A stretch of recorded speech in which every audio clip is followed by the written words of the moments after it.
বেশ কয়েকদিন আগে এই স্ট্রটা আমি কিনেছি। এতদিন শুধুমাত্র কাগজের স্ট্র কিনতাম। তবে এই স্ট্রটা আমার বেশি পছন্দ ছিল। পছন্দ থাকা সত্ত্বেও আমি এগুলো কিনতাম না।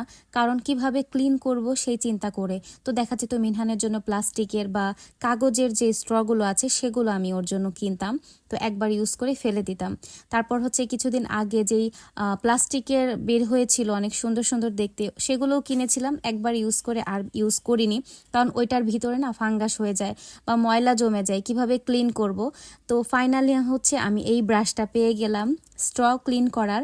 তো এই ব্রাশটা যখনই আমি পেয়েছি আর 1 মিনিটও দেরি করিনি স্ট্র কেনার জন্য। এর জন্য আমার পছন্দের কাচের স্ট্রটা কিনেছি। তো এই স্ট্রটার কালারটাই বেশি ভালো লাগছিল, ট্রান্সপারেন্ট কালারটা অ্যাভেলেবেল ছিল না, যার কারণে এটা নিয়েছিলাম। এই যে দেখতে পাচ্ছেন আমি ক্লিন করে দেখালাম, ক্লিন করাও খুবই ইজি। তো এখন থেকে মনে করছি কাচের স্ট্রগুলো কিনবো। কাচ বরাবরই আমার খুবই ভালো লাগে, মানে কাচের জিনিসপত্রগুলো। তো যার কারণে আমি এগুলো কিনতে খুব পছন্দ করি। তো মিনহানকে কাচের জিনিসে খাওয়াবো, আর কাচের জিনিসে খাওয়াও কিন্তু অনেক বেশি ভালো। তো প্লাস্টিক যতটা অ্যাভয়েড করা যায় ততই ভালো। তো আপনাদের কাছে কেমন লাগলো এই জিনিসটা অবশ্যই জানাবেন।